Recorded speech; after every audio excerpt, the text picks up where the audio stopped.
प्रभु यीशु मसीह के मधुर और मीठे नाम में आज दिनांक 30 जनवरी दिन शुक्रवार को आप सब श्रोताओं का हम हार्दिक स्वागत करते हैं। आज के दिन के लिए जो वचन है लिया गया है यूहन्ना की पुस्तक उसका 16 अध्याय 8 पर।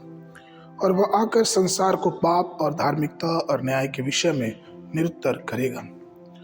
प्रियो, आज का विषय है एक संवेदनशील मन।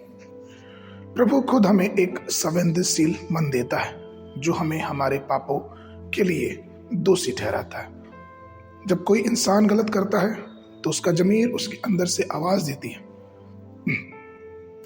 धन्य है और धन्य है वो कलीसिया, धन्य वो मनुष्य जिसको परमेश्वर की आत्मा ने ये ज्ञान दिया कि वो अपने पापों को परमेश्वर के सामने मान ले, अपने जीवन को पवित्र करें और परमेश्वर की अगुवाई में आगे बढ़े। आज बहुत से लोग वादे और आशीष, पैसों की आशीष और मीठे शब्दों और अच्छे गीतों को सुनना पसंद करते हैं, लेकिन धन्य वो लोग जिनके कान परमेश्वर के वचन की तरफ लगे रहते हैं।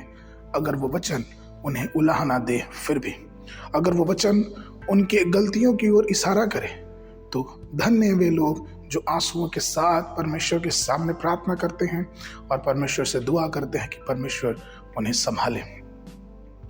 हम पढ़ते हैं दाऊद के जीवन में कि दाऊद ने किस प्रकार से एक बार पाप किया। अपने महल के छत पर टहलते हुए उसने दूसरी स्त्री को देखा और उसके साथ व्यभिचार किया, और सिर्फ व्यभिचार ही नहीं लेकिन उसने उसके पति को भी मरवा डाला।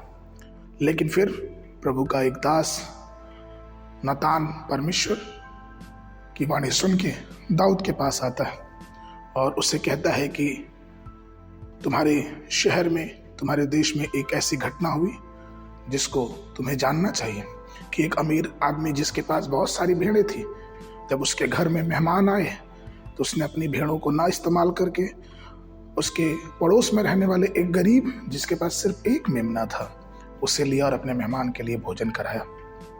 यह सुनकर दाऊद को बहुत गुस्सा आया और उसने तुरंत ऐलान किया कि उस अमीर आदमी को मौत के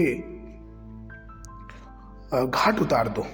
और तुरंत परमेश्वर के नबी ने कहा कि वो अमीर आदमी कोई और नहीं लेकिन तुम ही हो।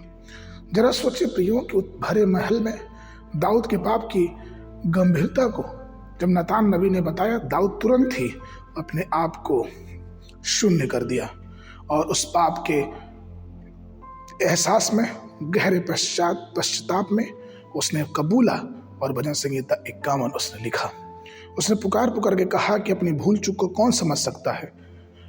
मेरे गुप्त पापों से मुझे पवित्र कर, तू अपने दास को ढिठाई के पापों से बचाए रख, वह मुझ पर प्रभुता न करने पाए।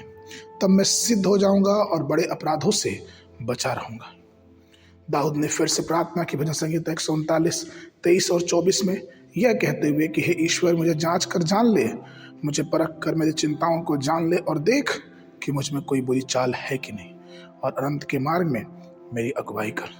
परमेश्वर के प्रिय लोगों, जब हम परमेश्वर के सामने ईमानदारी से आते हैं तो परमेश्वर हमारी बातों को हमारे हृदय से बातचीत करता है। उसकी शीरीन आवाज़, उसकी कोमल आवाज़ हमारे मनों को तैयार करती है। इसलिए आइए अपने जीवनों को परमेश्वर के सामने सौंपे और परमेश्वर से प्रार्थना करें कि हमारे जीवन में हमारी अगुवाई करें।